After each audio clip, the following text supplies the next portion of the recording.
Uttar Pradesh police भर्ती 2022 assistant operator या फिर हेड ऑपरेटर के लिए प्रीवियस ईयर क्वेश्चंस पर आधारित जीके प्लस साइंस की लाइव क्लास आपकी स्टार्ट हो चुकी है। आज हमारी क्लास नंबर 49 है मेरे प्यारे भाई। इसके पहले हमने 48 तक अच्छे से कंप्लीट कर लिया है। अगर आपने नहीं देखा तो आप चैनल की प्लेलिस्ट में जाकर के क्रमानुसार अध्ययन कर सकते हैं। आपको बता दें, आप हर एक क्लास को जरूर देखिए गाइस, क्योंकि जितनी भी क्लासेस हो रही हैं काफी ज्यादा इंपॉर्टेंट हो रही हैं। असिस्टेंट ऑपरेटर या फिर हेड ऑपरेटर या फिर आप यूपी पुलिस कांस्टेबल की तैयारी कर रहे हैं उसके लिए आप सबको पता है गाइस कि यूपी पुलिस असिस्टेंट ऑपरेटर में साइंस के भी क्वेश्चन आने वाले हैं। वो भी फिजिक्स से आएगा, सामान्य विज्ञान से भी आएंगे। हालांकि फिजिक्स से संबंधित क्वेश्चन का एक अलग से ही पोर्शन ही दे दिया गया है, ठीक है। तो आप जीके प्लस साइंस ये क्लास डेली देखा करें, शाम 7:30 बजे आपकी शुरू हो जाती है, ठीक है। तो अब आइए आप सभी प्यारे भाई बहन बढ़ते हैं क्लास की तरफ। मेरे प्यारे भाई, कभी इस बात पर ध्यान मत देना कि कितने लोग आपको देख रहे हैं या फिर आपको सुन रहे हैं। हमेशा अपना बेस्ट देने की कोशिश करो। और ये निश्चित है गाइस, अगर आप ये बात समझकर अगर आप अपने मन में ये लक्ष्य लेकर के चलोगे कि मुझे हर हाल में सफल होना है, मुझे हर हाल में एक सिलेक्शन लेना है, एक सीट को पक्की करनी है, तो निश्चित रूप से मैं दावे के साथ कह सकता हूं मेरे प्यारे भाई कि आप सबको वर्दी जरूर मिलेगी। लेकिन मेरे प्यारे मित्र, आपको दिन रात एक करके पढ़ाई करनी होगी, पूरी जी जान लगाना होगा, तभी कुछ भी हो सकता है। क्योंकि इसमें कंपटीशन लेवल भी ज्यादा होने वाला। कंपटीशन को लेकर के चिंता नहीं करना है, आपको अपनी एक सीट को लेकर के चिंता करना है, ठीक है। तो अब आइए बढ़ते हैं हम क्वेश्चन की तरफ, क्योंकि क्वेश्चन की संख्या ज्यादा है, आप सब फटाफट आंसर देंगे। पहला क्वेश्चन आपके सामने, वॉस्को डी गामा किस वर्ष कालीकट में उतरा? लोअर प्रथम 28/2/2016 में क्वेश्चन पूछा गया है। बताएंगे इसका सही आंसर क्या हो जाएगा। मेरे प्यारे भाई, वास्को डी गामा किस वर्ष कालीकट में उतरा? यह क्वेश्चन आपसे पूछा गया है। याद रखना मेरे प्यारे भाई, 1498 में। कब उतरा? 1498 में, जो कि यूरोप से आने वाला प्रथम गाइस यूरोपीय था। और मैं आपको यह भी बता दूं कि इसका जो एक मकसद था वह था मसाले का व्यापार करना। इन्होंने ही समुद्री मार्ग की सहायता से भारत की खोज की थी। अगला आपके सामने कि टीपू सुल्तान कहाँ का शासक था? फटाफट आंसर देंगे, राइट आंसर क्या होगा? मेरे प्यारे भाई, याद रखना, टीपू सुल्तान को, जो ये टीपू सुल्तान था, ये कहाँ का शासक था? अगर आपसे ये कहा जाता है गाइस, तो आप याद रखना कहाँ का था? मैसूर का। जो भी हमारे प्यारे भाई बहन मैसूर बता रहे हैं, बिल्कुल करेक्ट आंसर हो जाएगा, बिल्कुल परफेक्ट आंसर हो जाएगा। और मेरे प्यारे मित्र, आप ये भी याद रखना, जो ये टीपू सुल्तान है, इन्हें फतेह अली टीपू के नाम से भी जाना जाता है। अगला, भारत में पहली रेलगाड़ी किस वर्ष में और किन दो स्थानों के बीच चलाई गई थी? थोड़ा ध्यान देके आंसर दीजिएगा, क्योंकि ऑप्शन में थोड़ा थोड़ा डिफरेंट किया गया है। बताएंगे इसका सही आंसर क्या होगा। गन्ना पर्यवेक्षक में यह क्वेश्चन आपका आया हुआ है। बताएंगे इसका सही आंसर क्या होगा मेरे प्यारे भाई। अब आप सबको पता है कि भारत में पहली रेलगाड़ी कब चली थी? 16 अप्रैल 1853 को बंबई से ठाणे के बीच चली थी। तो यहाँ पर करेक्ट आंसर क्या होगा आपका? ऑप्शन नंबर सी, 1853 में बंबई से ठाणे के बीच चली थी भारत में पहली रेलगाड़ी। और ये मात्र केवल और केवल 34 किलोमीटर ही दूरी तय कर पाई थी। और आपको ये भी पता होगा गाइस कि ये जो गाइस ट्रेन थी, ये मात्र 14 डिब्बों वाली थी, ठीक है। ये 14 डिब्बों वाली ट्रेन चली हुई थी। 16 अप्रैल 1853 को बंबई से ठाणे के मध्य यह ट्रेन आपकी चली थी। अगला आपके सामने मेरे प्यारे भाई कि मेरठ छावनी में 1857 के सैनिक विद्रोह की शुरुआत कब हुई थी? आप सबको पता है गाइस कि बैरकपुर में जो सिपाही थे मंगल पांडे, उनके द्वारा मेजर सार्जेंट की हत्या कर दी गई थी और उसी के कारण उन्हें फांसी दे दी गई थी। और आप सबको यह भी पता है कि मेरठ छावनी में 1857 के विद्रोह की शुरुआत कब हुई? 10 मई 1857 को इसका आगाज हो गया था। 10 मई 1857 को शुरुआत कहां से हुई थी? मेरठ से हुई थी। आप सब प्यारे भाई बहन याद रखेंगे। अगला आपके सामने, आर्य समाज की स्थापना किसने की? फटाफट आंसर देंगे हमारे सभी प्यारे भाई, राइट आंसर क्या होगा? आर्य समाज की स्थापना किसने की? मेरे प्यारे भाई, आप यहां पर याद रखना, आर्य समाज की स्थापना स्वामी दयानंद सरस्वती जी के द्वारा की गई थी। और कब की गई थी आपसे यह भी पूछा जा सकता है, याद रखना 1875 में की गई थी। अगला आपके सामने कि ब्रह्म समाज की स्थापना किसने की थी? वनरक्षक में आया हुआ है मेरे प्यारे भाई। आंसर देंगे कि ब्रह्म समाज की स्थापना किसने की थी। फटाफट आंसर देंगे, राइट आंसर क्या हो जाएगा। जिन्हें भारत में पुनर्जागरण का जनक माना जाता है, राजा राम मोहन राय, उन्होंने ही गाइस ब्रह्म समाज की स्थापना की थी। जो भी हमारे प्यारे भाई बहन ऑप्शन नंबर ए बता रहे हैं राजा राम मोहन राय, बिल्कुल करेक्ट होगा। और राजा राम मोहन राय को भारत में पुनर्जागरण का जनक भी माना जाता है मेरे प्यारे भाई, याद रखना। अगला आपके सामने कि महात्मा गांधी ने निम्नलिखित में से किसे अपना राजनीतिक गुरु माना था। फटाफट आंसर देंगे सभी प्यारे भाई, राइट आंसर क्या होगा? महात्मा गांधी जी ने किसे अपना राजनीतिक गुरु माना था? जो भी हमारे प्यारे भाई बहन बता रहे हैं कि गोपाल कृष्ण गोखले, बिल्कुल करेक्ट आंसर हो जाएगा। गोपाल कृष्ण गोखले को महात्मा गांधी जी ने अपना राजनीतिक गुरु माना था। तो जो भी हमारे प्यारे भाई बहन ऑप्शन नंबर बी बता रहे हैं, बिल्कुल परफेक्ट आंसर हो जाएगा, बिल्कुल करेक्ट आंसर हो जाएगा। वही आंसर आपका बिल्कुल राइट होगा। अगला आपके सामने कि रविंद्रनाथ टैगोर ने किस नरसंहार के विरोध में नाइटहुड की उपाधि लौटा दी थी? फटाफट आंसर देंगे, राइट आंसर क्या हो जाएगा? मेरे प्यारे भाई याद रखना, जलियांवाला बाग नरसंहार या फिर जलियांवाला बाग हत्याकांड के गाइस कारण रविंद्रनाथ टैगोर ने अपनी उपाधि नाइटहुड लौटा दी थी। और ये जलियांवाला बाग नरसंहार जो किसके शासनकाल में हुआ था, आपसे ये भी पूछा जा सकता है। याद रखना मेरे प्यारे भाई, लॉर्ड चैम्सफोर्ड के शासनकाल में हुआ था। कब हुआ था जलियांवाला बाग हत्याकांड? 13 अप्रैल 1919 को। अगला आपके सामने कि अमृतसर में जलियांवाला बाग कुख्यात जनसंहार किस दिन घटित हुआ था? अब आप यहाँ पर बताओ, अभी मैंने आपको बताया है, अब आप बता दीजिए इसका सही आंसर क्या हो जाएगा। मेरे प्यारे भाई याद रखना, जलियांवाला बाग हत्याकांड जो है किनके द्वारा करवाया गया था? ये करवाया गया था जनरल डायर के द्वारा। और ये शासनकाल तब किसका था? तो लॉर्ड चैम्सफोर्ड का था। और ये कब घटित हुआ था? तो 13 अप्रैल 1919 को। कहाँ पर हुआ था? तो पंजाब के अमृतसर में। तो याद रखना मेरे प्यारे भाई, ऑप्शन नंबर बी 13 अप्रैल 1919 बिल्कुल सही आंसर होगा आपका, option number B. Chauri Chaura Bharat के किस राज्य में है? फटाफट आंसर देंगे, इसका राइट आंसर क्या हो जाएगा?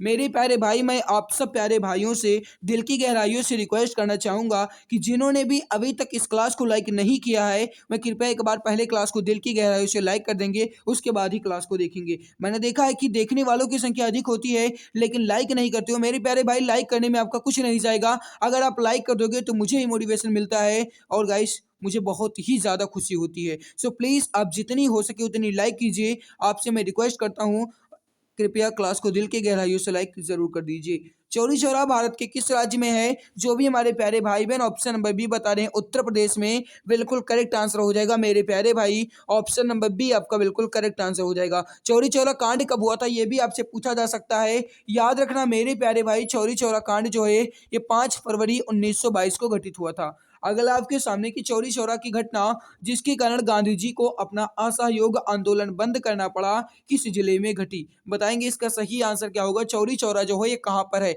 आप इसका आंसर दीजिए फटाफट, राइट आंसर क्या हो जाएगा? तो जो भी हमारे प्यारे भाई बहन बता रहे हैं कि गोरखपुर, बिल्कुल करेक्ट आंसर हो जाएगा आपका, ऑप्शन नंबर सी बिल्कुल परफेक्ट आंसर हो जाएगा। हिंद स्वराज नामक पुस्तक की रचना किसने की? इसका आंसर आप सब बताएंगे, राइट आंसर क्या होगा? हिंद स्वराज नामक पुस्तक की रचना किसने की? मेरे प्यारे भाई याद रखना, मोहनदास करमचंद गांधी, यानी कि ये महात्मा गांधी जी का पूरा नाम है, ठीक है। महात्मा गांधी का पूरा नाम क्या है? मोहनदास करमचंद गांधी। और इनके द्वारा, मोहनदास करमचंद गांधी जी के द्वारा पुस्तक लिखी गई हिंद स्वराज। इसकी जो गाइस मूल रचना है ये किस भाषा में लिखी गई? याद रखना मेरे प्यारे भाई, गुजराती में इसकी मूल रचना लिखी गई, क्योंकि आप सबको पता है कि इनका जन्म कहाँ होता है? गुजरात में ही हो, गुजरात के पोरबंदर में, ठीक है। और मेरे प्यारे भाई, सुभाष चंद्र बोस जी के द्वारा इंडियन स्ट्रगल के नाम से पुस्तक लिखी गई। किस नाम से? इंडियन स्ट्रगल के नाम से पुस्तक लिखी गई। दादा भाई नौरोजी के द्वारा लिखा गया poverty and un British rule in India, ये पुस्तक लिखी गई किनके द्वारा? दादा भाई नौरोजी के द्वारा। जवाहरलाल नेहरू जी के द्वारा लिखी गई पुस्तक वो है डिस्कवरी ऑफ इंडिया या फिर भारत एक खोज। अगला आपके सामने, सारे जहां से अच्छा हिंदोसता हमारा के रचयिता कौन है? फटाफट आंसर देंगे, इसका राइट आंसर क्या हो जाएगा? तो जो भी हमारे प्यारे भाई बहन यहाँ पर बता रहे हैं कि सारे जहां से अच्छा हिंदोसता हमारा के रचयिता जो है वो है मोहम्मद इकबाल, बिल्कुल करेक्ट आंसर हो जाएगा मेरे प्यारे भाई। ऑप्शन नंबर बी आपका बिल्कुल करेक्ट आंसर हो जाएगा, मोहम्मद इकबाल। जो भी हमारे प्यारे भाई बहन ऑप्शन नंबर बी बता रहे हैं बिल्कुल करेक्ट हो जाएगा। अगला आपके सामने, देश बंधु किसे कहा जाता है? देश बंधु जो है किसे कहा जाता है? फटाफट आंसर देंगे, राइट आंसर क्या हो जाएगा? मेरे प्यारे भाई याद रखना, देश बंधु जो है ये चित्तरंजन दास को कहा जाता है। जो भी हमारे प्यारे भाई बहन ऑप्शन नंबर सी बता रहे हैं चित्तरंजन दास, बिल्कुल करेक्ट आंसर हो जाएगा आपका। ऑप्शन नंबर सी आपका बिल्कुल परफेक्ट होगा। आप क्लास खत्म होने के बाद ये कमेंट सेक्शन में कमेंट करके जरूर बताना कि आज की इस क्लास में आपका स्कोर कितना रहा। पहले हम जीके को कवर कर रहे हैं, इसके बाद हम फिजिक्स के क्वेश्चंस को भी कवर करेंगे। आप हर एक क्वेश्चन को देखिए गाइस, क्योंकि क्वेश्चन की संख्या ज्यादा है, इसीलिए मैं फटाफट आपके लिए यहाँ पर करवा रहा हूँ। अगला आपके सामने कि भारत में भारत कोकिला या फिर नाइटिंगेल ऑफ इंडिया के नाम से किसे जाना जाता है। फटाफट आंसर देंगे हमारे सभी प्यारे भाई, राइट आंसर क्या हो जाएगा। मेरे प्यारे भाई, भारत कोकिला या फिर नाइटिंगेल ऑफ इंडिया के नाम से किसे जाना जाता है। याद रखना मेरे प्यारे भाई, सरोजनी नायडू को भारत कोकिला के नाम से जाना जाता है। और लता मंगेशकर जी को किसके नाम से जाना जाता है, तो वह स्वर कोकिला के नाम से जाना जाता है। इंदिरा गांधी जी को ये गाइस लौ महिला के नाम से जाना जाता है। और यहाँ पर जो पीटी उषा है, इनको भारतीय एथलेटिक्स की गोल्डन गर्ल के नाम से जाना जाता है, पीटी उषा को। ठीक है, यहाँ पर आपसे कहा क्या गया भारत कोकिला, तो सरोजनी नायडू जो कि सबसे पहले बनने वाली महिला राज्यपाल हैं। और ये कहाँ की बनी थी, तो ये बनी थी अपने उत्तर प्रदेश की। अगला आपके सामने कि निम्नलिखित में से किसको लोकनायक के नाम रूप में भी जाना जाता है। लोकमान्य के नाम से आप सब जानते हैं, लोकमान्य के नाम से किसे जाना जाता है, बाल गंगाधर तिलक को। लेकिन मेरे प्यारे भाई, यहाँ पर आपसे कहा गया कि लोकनायक के रूप में किसे जाना जाता है। इसका आंसर आप सब बताएंगे। राजस्व लेखपाल की सेकंड शिफ्ट यानी इवनिंग वाली शिफ्ट में 13/9/2015 में यह क्वेश्चन आया हुआ है। फटाफट आंसर देंगे, राइट आंसर क्या हो जाएगा। जो भी प्यारे भाई बहन अभी तक इस क्लास को लाइक नहीं किए हैं, मैं उन सबसे दिल की गहराइयों से रिक्वेस्ट करना चाहूंगा, मैं क्लास को दिल की गहराइयों से लाइक जरूर कर देंगे। क्योंकि गाइज आप सबको पता है कि लाइक करने में आपका कुछ नहीं जाएगा। अगर पैसे लगते हैं तो मैं खुद नहीं कहता कि आप क्लास को लाइक कर दो, आप सबका भी फर्ज बनता है कि कम से कम क्लास को लाइक तो कर ही दिया करें। अगर मैं आपके लिए पूरी जी जान पूरी ताकत लगा रहा हूं, आपको वर्दी दिलाने के लिए, आपके सपने को पूरा करने के लिए, आपका सिलेक्शन करवाने के लिए, तो आप सबका भी फर्ज बनता है कि कम से कम इस क्लास को लाइक तो कर ही दिया करें। तो निम्नलिखित में से किसको लोकमान्य या फिर लोकमान्य के नाम से बाल गंगाधर तिलक को जाना जाता है, लेकिन लोकनायक के नाम से जयप्रकाश नारायण को जाना जाता है। किसे, जयप्रकाश नारायण को। तो जो भी हमारे प्यारे भाई बहन ऑप्शन नंबर बी बता रहे हैं जयप्रकाश नारायण, बिल्कुल करेक्ट होगा। अगला आपके सामने मेरे प्यारे भाई कि इनमें से किसे ना तो बनाया जा सकता है ना ही नष्ट किया जा सकता है। हालांकि क्वेश्चन इजी है, मैंने कल ही बताया था, ये रिपीटेड है। सही आंसर हो जाएगा आपका ऊर्जा। जो भी प्यारे भाई बहन ऊर्जा बता रहे हैं, बिल्कुल सही हो जाएगा। यहाँ पर ऊर्जा को ना तो बनाया जा सकता है ना ही नष्ट किया जा सकता है। अगला क्वेश्चन आपके सामने मेरे प्यारे भाई कि निम्न में से किसने काकोरी कांड में भाग लिया था।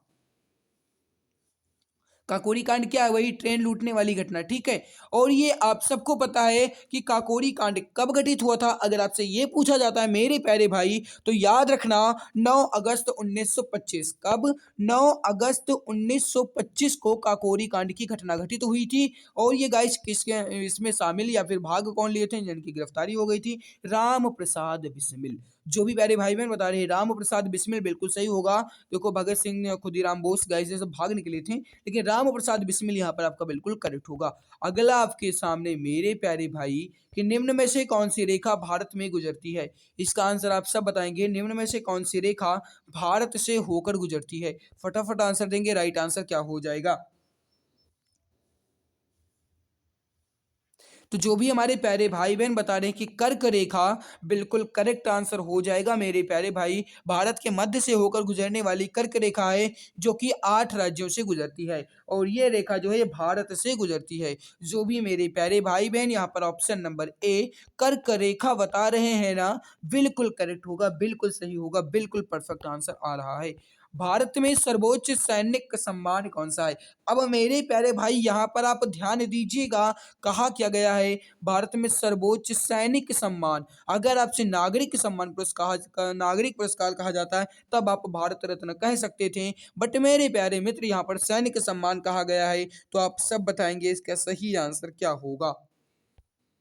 सही आंसर हो जाएगा मेरे प्यारे भाई परमवीर चक्र। परमवीर चक्र जो है ये भारत में सर्वोच्च सैनिक सम्मान है। और जो परमवीर चक्र है ना, ये लगभग लगभग गाइस मरणोपरांत के बाद ही दिया जाता है। ठीक है, और ये भी आप याद रखना कि सबसे पहले परमवीर चक्र से सम्मानित कौन हुए थे, तो प्रथम शहीद थे मेजर सोमनाथ शर्मा। कौन थे? मेजर सोमनाथ शर्मा। इनको ही सबसे पहले सर्वोच्च सैनिक सम्मान परमवीर चक्र दिया गया था। तो जो भी हमारे प्यारे भाई प्यारे मित्र ऑप्शन नंबर बी बता रहे हैं परमवीर चक्र, बिल्कुल करेक्ट आंसर हो जाएगा मेरे प्यारे भाई ऑप्शन नंबर बी। 26 जनवरी 1950 से इसकी शुरुआत हुई थी, याद रखना।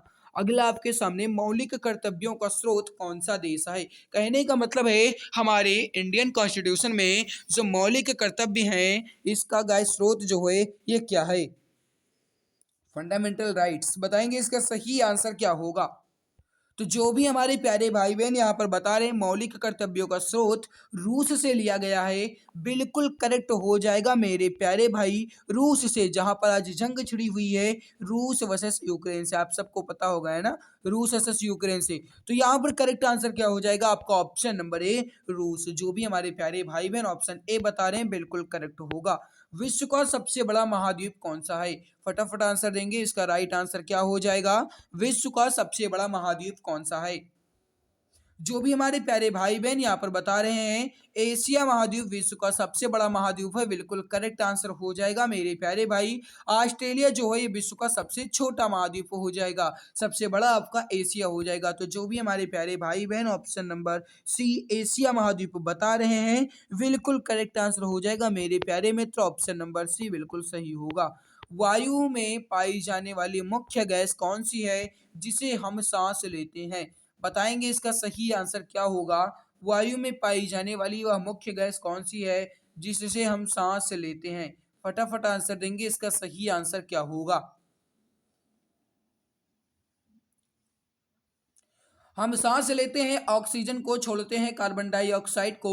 जो भी हमारे प्यारे भाई बहन ऑप्शन नंबर ए बता रहे हैं ऑक्सीजन, बिल्कुल करेक्ट आंसर हो जाएगा मेरे प्यारे मित्र। ऑक्सीजन ही है जो कि हम सांस लेते हैं, ऑक्सीजन का ही प्रयोग हम सांस लेने में करते हैं। अगला वायु अगला कि फिरोजाबाद यानी कि उत्तर प्रदेश में है, ये किसके लिए प्रसिद्ध है? फिरोजाबाद जो है किसके लिए प्रसिद्ध है? इसका आंसर आप सब प्यारे भाई बहन बताएंगे, सही आंसर क्या हो जाएगा? मेरे प्यारे मित्र याद रखना फिरोजाबाद जो है ये रंग बिरंगी चूड़ियों के लिए प्रसिद्ध है, यानी कि कांच उद्योग के लिए प्रसिद्ध है। इसीलिए फिरोजाबाद को चूड़ियों के लिए प्रसिद्ध है, इसीलिए फिरोजाबाद को सुहाग नगरी के नाम से भी जाना जाता है। मेरे प्यारे मित्र याद रखना, किस नाम से? सुहाग नगरी के नाम से भी जाना जाता है फिरोजाबाद को, क्योंकि फिरोजाबाद में रंग बिरंगी चूड़ियां बनती हैं, कांच उद्योग यहीं पर होगा। सही होगा आपका ऑप्शन नंबर वी। अगला आपके सामने कि विश्व पर्यावरण दिवस कब मनाया जाता है? इसका आंसर आप सब प्यारे भाई बहन बताएंगे, विश्व पर्यावरण दिवस कब मनाया जाता है? तो जो भी हमारे प्यारे भाई बहन बता रहे हैं 5 जून को, बिल्कुल करेक्ट होगा मेरे प्यारे मित्र, ऑप्शन नंबर बी आपका बिल्कुल परफेक्ट आंसर हो जाएगा। तो मेरे प्यारे मित्र हमने यहाँ पर जीके के क्वेश्चंस को कंप्लीट कर लिया।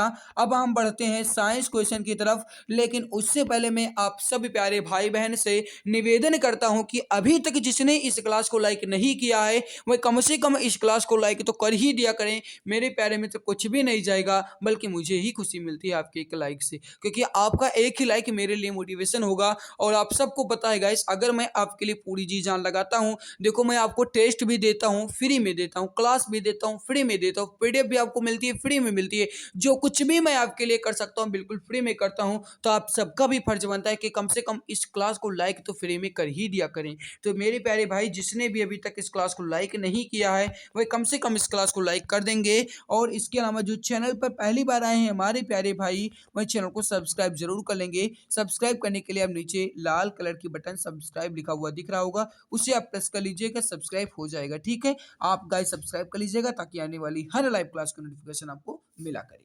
अगला फिजिक्स में पहला क्वेश्चन, रक्त दाब नापने के यंत्र का नाम है। कहा क्या गया है? रक्त दाब। अगर यहाँ पर लिखा होता वायु दाब तब आप कहते मेरे प्यारे मित्र बैरोमीटर, बट यहाँ पर लिखा गया है रक्त दाब, तो रक्त दाब जो है किसके द्वारा मापा जाता है? इस फिग्नोमैनोमीटर, इस फिग्नोमैनोमीटर। जो भी मेरे प्यारे भाई बहन ऑप्शन नंबर बी बता रहे हैं बिल्कुल सही होगा। यूपीपीसीएस प्रीलिम्स 2007 में आया हुआ है मेरे प्यारे मित्र। अगला आपके सामने निम्नांकित में से कौन एक वायुमंडल के ओजोन परत की मोटाई नापने वाली इकाई है। इसका आंसर आपको बताना है कि इसमें कौन सी एक ऐसी है जो वायुमंडल के ओजोन परत की मोटाई मापने की इकाई को कहा जाता है। फटाफट आंसर देंगे, राइट आंसर क्या हो जाएगा। उत्तराखंड पीसीएस में पूछा गया है सन 2010 में। जो भी हमारे प्यारे भाई बहन ऑप्शन नंबर बी बता रहे हैं डॉब्सन इकाई, बिल्कुल करेक्ट होगा मेरे प्यारे मित्र। ऑप्शन नंबर बी आपका बिल्कुल परफेक्ट आंसर हो जाएगा। डॉब्सन, जो भी मेरे प्यारे भाई बहन ऑप्शन बी बता रहे हैं बिल्कुल सही होगा। अगला कि क्यूसेक से क्या मापा जाता है। इसका आंसर आप सब प्यारे भाई बहन बताएंगे कि क्यूसेक से क्या मापा जाता है। फटाफट आंसर देंगे। इस क्लास की पीडीएफ आपको हमारे टेलीग्राम चैनल पर मिल जाएगी, ठीक है। तो क्यूसेक से क्या मापा जाता है। जल का बहाव। क्या मापा जाता है। जल का बहाव। जो भी मेरे प्यारे भाई बहन ऑप्शन नंबर सी बता रहे हैं जल का बहाव क्यूसेक से मापा जाएगा, बिल्कुल करेक्ट हो जाएगा। अगला आपके सामने 1 किलोमीटर दूरी का तात्पर्य क्या है। इसका आंसर आप सब बताएंगे। 1 किलोमीटर दूरी का तात्पर्य क्या है। 100 मीटर या फिर 1000 सेंटीमीटर या फिर 1000 मीटर या फिर 100 सेंटीमीटर। देख लीजिए 42वीं बीपीएससी प्रीलिम्स 2001 में इतना सिंपल क्वेश्चन आया था। जो भी प्यारे भाई बहन बता रहे हैं 1 किलोमीटर दूरी बराबर 1000 मीटर होता है, बिल्कुल सही होगा। जो भी मेरे प्यारे भाई बहन 1000 मीटर बता रहे हैं बिल्कुल सही होगा। ऑप्शन नंबर सी आपका बिल्कुल परफेक्ट होगा। सुमेलित करना है आपको, यहाँ पर ऑप्शन आप देख लो। पहला ऑप्शन है आपके सामने, पहले लिखा गया है कि जूल जो है ये किससे हो जाएगा आपका कार्य से, आप सबको पता है। एम्पियर हो जाएगा गाइस विद्युत धारा से। वाट हो जाएगी आपकी सामर्थ्य या फिर शक्ति से। वोल्ट हो जाएगा आपका विभवांतर से। कैलोरी हो जाएगी आपकी ऊष्मा से। तो यहाँ पर आप देख लो 3 पर ए होगा, यानी ए पर 3 होगा, ये मिल गया मेरा। फिर एम्पियर जो है यानी कि 1 पर बी होगा, 1 पर बी होगा, ये भी हमारा मिल गया। फिर लिखा गया वाट सामर्थ्य, यानी फिर 2 सी पर होगा, ये भी मिल गया। फिर लिखा गया है कि वोल्ट विभवांतर, यानी कि 4 डी पर होगा, ये भी सही है। और 5 ई, यानी कि ये हमारा सही होगा मेरे प्यारे भाई ऑप्शन नंबर ए। जो भी हमारे प्यारे भाई बहन ऑप्शन नंबर ए बता रहे हैं, यहाँ पर आप मिलान करके दोबारा देख लीजिएगा, मैंने मिलान करके आपको बता दिया है। ए आंसर आपका बिल्कुल करेक्ट आंसर हो जाएगा। अगला आपके सामने निम्नलिखित में से कौन सुमेलित नहीं है। ध्यान दीजिएगा, सुमेलित नहीं है बात कर रहा है उत्तराखंड पीसीएस मेंस 2010 में आया हुआ है, यूपी पीसीएस मेंस में आया है। बताएंगे इसका सही आंसर क्या होगा। नॉट का प्रयोग जहाज की चाल के माप के लिए किया जाता है, बिल्कुल सही होगा। समुद्रों में नॉटिकल मूल भी जो है नौ संचालन में प्रयुक्त दूरी इकाई है, ये भी सही है। एंगस्ट्रम जो है ये प्रकाश के तरंग दैर्ध्य मापने की इकाई है, ये भी सही लिखा गया है। प्रकाश वर्ष जो ये दूरी होना चाहिए, ना कि यहाँ पर समय। जो भी मेरे प्यारे भाई बहन ऑप्शन नंबर डी बता रहे हैं बिल्कुल सही होगा। प्रकाश वर्ष जो है गाइस ये दूरी मापने की इकाई है, समय मापने की इकाई नहीं है, ठीक है। समय मापने की इकाई सेकंड होता है। जो भी मेरे प्यारे भाई बहन ऑप्शन नंबर डी बता रहे हैं बिल्कुल सही आंसर हो जाएगा। अगला आपके सामने इंद्रधनुष में सबसे ऊपरी भाग में कौन सा रंग होता है। बताएंगे इसका सही आंसर क्या होगा। आप सबको बताएं कि नीचे से देखा जाए तो VIVGYOR यानी कि विवग्योर होता है ना, तो बिल्कुल मेरे प्यारे मित्र सबसे ऊपर कौन सा हो जाएगा। ऊपरी से देखा गया तो लाल रंग जो है ये सबसे ऊपर हो जाएगा, यानी ऑप्शन नंबर डी लाल रंग आपका बिल्कुल करेक्ट हो जाएगा मेरे प्यारे भाई। ऑप्शन नंबर डी आपका बिल्कुल सही हो जाएगा। अगला है कि एकॉस्टिक्स किसका अध्ययन है। एकॉस्टिक्स किसका अध्ययन है। अब यहाँ पर आप इसको देख लो कि इसमें किसको क्या कहते हैं, उसके बाद आपका आपके सामने तुरंत आ जाएगा। प्रकाश का अध्ययन जो है ये ऑप्टिक्स के अंदर किया जाता है, प्रकाशिकी के अंतर्गत प्रकाश का अध्ययन किया जाता है, जिन्हें हम ऑप्टिक्स कहते हैं, ठीक है। चुंबकत्व का अध्ययन किया जाता है मैग्नेटिज्म के अंदर, किसके द्वारा, मैग्नेटिज्म के अंदर चुंबकत्व का अध्ययन किया जाता है। ऊष्मा का अध्ययन जो है गाइस ये थर्मोडायनेमिक्स के अंदर किया जाता है, किसके अंदर, थर्मोडायनेमिक्स के अंदर। जबकि ध्वनि का अध्ययन जो है गाइस ये एकॉस्टिक्स के अंदर किया जाता है, किसके अंदर, एकॉस्टिक्स के अंदर। तो देखो प्रकाश मैंने बताया आपको ऑप्टिक्स के अंदर, चुंबकत्व हो जाएगा आपका मैग्नेटिज्म के अंदर, ऊष्मा हो जाएगा आपका थर्मोडायनेमिक्स के अंदर, और ध्वनि हो जाएगी आपकी एकॉस्टिक्स के अंदर। तो करेक्ट आंसर क्या हो जाएगा आपका ऑप्शन नंबर डी ध्वनि। अगला आपके सामने कि कवक का अध्ययन क्या कहलाता है। कवक का अध्ययन क्या कहलाता है। जो भी हमारे प्यारे भाई बहन बता रहे माइकोलॉजी, बिल्कुल करेक्ट आंसर हो जाएगा मेरे प्यारे भाई ऑप्शन नंबर ए। माइकोलॉजी के अंतर्गत ही कवक का अध्ययन किया जाता है। माइकोलॉजी आपका बिल्कुल सही होगा। एक पदार्थ के घनत्व को डैश डैश डैश के रूप में परिभाषित किया जा सकता है। RRB group D, RRB group D second shift में आया हुआ है, बस थोड़ा सा डिफरेंट है, 24 को आया है और एक 11 को आया है। तो मेरी प्यारी भाई द्रव्यमान प्रति इकाई आयतन क्या होगा?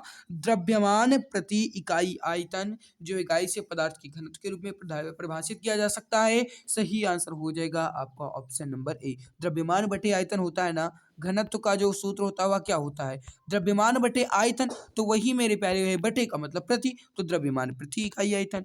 अगला आपके सामने कि नींबू में मौजूद अम्ल है, नींबू में कौन सा एसिड पाया जाता है? बताएंगे? बिल्कुल मेरे प्यारे भाई खट्टे फलों में सिट्रिक अम्ल पाया जाएगा। जो भी मेरे प्यारे भाई बहन ऑप्शन नंबर सी बता रहे हैं सिट्रिक अम्ल, बिल्कुल करेक्ट आंसर हो जाएगा मेरे प्यारे मित्र। ऑप्शन नंबर सी आपका बिल्कुल परफेक्ट हो जाएगा। विद्युत का सबसे अच्छा चालक कौन सा है? अब मेरे प्यारे भाई आप यहाँ पर ये सोचेंगे कि विद्युत का सबसे अच्छा चालक तो मेरा होता है चांदी, बट यहाँ पर चांदी तो ऑप्शन में दिया ही नहीं है। तो बिल्कुल मेरे प्यारे भाई जब चांदी नहीं दिया गया है तो चांदी के बाद क्या होता है? कॉपर या फिर तांबा। बिल्कुल क्या हो जाएगा? तांबा या फिर कॉपर। यूपी पुलिस कांस्टेबल में आया हुआ है 2014 में, ठीक है। याद रखना विद्युत का सबसे अच्छा चालक कॉपर होता है, ना कि सबसे अच्छा कहा जाएगा तो चांदी होता है मेरे प्यारे भाई, लेकिन चांदी तो ऑप्शन में दिया नहीं गया। कॉपर, चांदी का भी होता है, चांदी ज्यादा महंगी होने के कारण प्रयोग में नहीं आती है ज्यादा, इसलिए कॉपर यहाँ पर आपका सही होगा, ठीक है। अगर चांदी और कॉपर ये दोनों दिए जाते हैं ना, तब आप महंगाई नहीं देखेंगे, तब आप अपने क्वेश्चन का ऑप्शन देखेंगे, तब आप चांदी बताएंगे, ठीक है मेरे प्यारे भाई। रेफ्रिजरेटर में कौन सी गैस द्रव का प्रयोग, कौन सी गैस द्रव का प्रयोग किया जाता है? थोड़ा सा दिमाग घूम गया है। यूपी पुलिस कांस्टेबल 2009 में आया हुआ है मेरे प्यारे भाई, बताएंगे इसका सही आंसर क्या होगा? रेफ्रिजरेटर में कौन सी गैस द्रव का प्रयोग किया जाता है? अमोनिया NH3 का प्रयोग किया जाएगा। ऑप्शन नंबर ए अब बिल्कुल सही होगा। सही आंसर हो जाएगा आपका ऑप्शन नंबर ए। मैं दीवार पर मारने के लिए एक गेंद फेंकता हूं और वह वापस मेरे पास आ जाती है, ये किसका उदाहरण है? यूपी पुलिस में आया हुआ है ये भी, बताएंगे इसका सही आंसर क्या हो जाएगा। अब देखो, अगर आप कोई भी गेंद है और अगर आप उसे दीवार पर मारोगे और वह अगर दोबारा आपके पास आ जाती है, कोई भी गेंद अगर वह दोबारा आपके पास आ जाती है, तो आप सबको पता है कि उस पर दीवार ने भी कुछ बल लगाया होगा, और अगर आपने गेंद पर लगाया तो दीवार ने गेंद पर लगाया, वो आपके पास आ गई। तो बिल्कुल मेरे प्यारे भाई इसमें कौन सा नियम हो जाएगा? क्रिया प्रतिक्रिया का नियम, जिसे कहते हैं न्यूटन की गति का तृतीय नियम। जो भी मेरे प्यारे भाई बहन बता रहे न्यूटन के गति का तृतीय नियम, बिल्कुल करेक्ट हो जाएगा मेरे प्यारे मित्र। ऑप्शन नंबर डी आपका बिल्कुल परफेक्ट होगा। प्रतिध्वनि उत्पन्न होने का कारण है ध्वनि का अपवर्तन, अवशोषण, परावर्तन, विवर्तन, क्या होगा? बताएंगे इसका सही आंसर क्या होगा? प्रतिध्वनि उत्पन्न होने का कारण। अगर आप किसी बंद कमरे में बोलते हैं, कुएं में बोलते हैं, या फिर अगर आप गाइस किसी भी बंद हॉल में बोलते हैं, तो आपको पता होगा कि आपकी आवाज आपको दोबारा सुनाई देती है। इसे ही कहा जाता है प्रतिध्वनि, यानी कि आपको ध्वनि अपनी तुरंत प्रति आपको वही सुनाई दे। तो और ये होता किसके कारण होता है? परावर्तन के कारण। अगर आप किसी चिकने पेस्ट पर बोलेंगे तो वहां पर भी आपको ये सुनाई देगा। तो करेक्ट आंसर क्या हो जाएगा आपका? परावर्तन, रिफ्लेक्शन। जो भी मेरे प्यारे भाई बहन ऑप्शन नंबर सी बता रहे हैं, परावर्तन बिल्कुल करेक्ट हो जाएगा मेरे प्यारे मित्र। ऑप्शन नंबर सी आपका बिल्कुल सही होगा। सर्वोत्तम विद्युत चालक इसमें कौन सा हो जाएगा? इसका आंसर आप सब बताएंगे। अब यहाँ पर कहा क्या गया है सर्वोत्तम विद्युत चालक? इसके पहले आया था जब आपका, तब उसमें चांदी ऑप्शन में नहीं दिया गया था, केवल और केवल तांबा और कॉपर, या फिर तांबा या फिर कॉपर कहा जाए, ठीक है, एक ही बात होता है। तो तांबा अगर कहा जाता है गाइस तब आप तांबा कहेंगे, लेकिन अगर तांबा और चांदी दोनों दिया जाता है तब आप प्राथमिकता देंगे चांदी को। किसको देंगे? प्राथमिकता चांदी को देंगे। जो भी मेरे प्यारे भाई बहन ऑप्शन नंबर डी बता रहे चांदी, बिल्कुल सही आंसर हो जाएगा। मेरे प्यारे मित्र अगर आपने अभी तक इस क्लास को लाइक नहीं किया तो एक बार क्लास को लाइक कर दीजिए। चैनल पर पहली बार आए हो तो चैनल को सब्सक्राइब जरूर कर लीजिएगा, ठीक है। क्लास की PDF आपको हमारे टेलीग्राम पर मिला करेगी। अगला, अन्वेषण के दौरान झूठ पकड़ने के लिए निम्न में से किसका प्रयोग किया जाता है? जैसे अगर कोई भी अपराध किसी का भी कर देता है, किसी की हत्या वगैरह कुछ भी कर सकता है, और अगर वह झूठ बोल रहा है तो उसके झूठ और सच्चाई का पता लगाने के लिए किस यंत्र का प्रयोग किया जाएगा? तो अब यहाँ पर देखो गाइस, झूठ और सच्चाई का पता लगाने के लिए नार्को टेस्ट तो किया ही जाता है, आपको पता ही है। ब्रेन मैपिंग टेस्ट भी किया जाता है, उसके अंदर ज्ञानेंद्रियों के माध्यम से। पॉलीग्राफ टेस्ट भी होता है। तो करेक्ट आंसर क्या हो जाएगा आपका? ऑप्शन नंबर डी, उपरोक्त सभी। ये तीनों गाइस टेस्ट किए जाते हैं, ये तीनों टेस्ट किए जाते हैं झूठ पकड़ने के लिए, कि वह बंदा झूठ बोल रहा है सच्चा बोल रहा है, इसको पकड़ने के लिए। ठीक है, उपरोक्त सभी यहाँ पर सही होगा। अगला, किसमें ध्वनि की गति सबसे अधिक होगी? आप सबने पढ़ा होगा कि ठोस में ध्वनि की गति सबसे अधिक होती है। अब ठोस में तो यहाँ पर क्या होगा बताइए? यूपीएसआई 1999 में यह क्वेश्चन आया हुआ था। उत्तर प्रदेश सब इंस्पेक्टर यानी उत्तर प्रदेश दरोगा, डबल स्टार। बताएंगे इसका सही आंसर क्या होगा? किसमें ध्वनि की गति सबसे अधिक होती है? फटाफट आंसर दीजिए हमारे सभी प्यारे भाई, राइट आंसर क्या होगा? मेरे प्यारे मित्र याद रखना, ठोस में कहने का मतलब है बर्फ, यहाँ पर ठोस हो जाएगा। तो बर्फ में ध्वनि की गति सबसे अधिक होती है। आपको कहीं कहीं ऑप्शन में इस्पात भी देखने को मिलेगा मित्र, तो इस्पात भी आप कह सकते हैं, हालांकि यहाँ पर इस्पात नहीं दिया गया। तो बर्फ आपका बिल्कुल करेक्ट हो जाएगा मेरे प्यारे मित्र, ऑप्शन नंबर बी आपका बिल्कुल सही होगा। सोडियम को किसमें रखते हैं? बताएंगे इसका सही आंसर क्या होगा? मिट्टी के तेल में, सरसों के तेल में, पानी में, निर्वात में, कहां पर रखते हैं सोडियम को?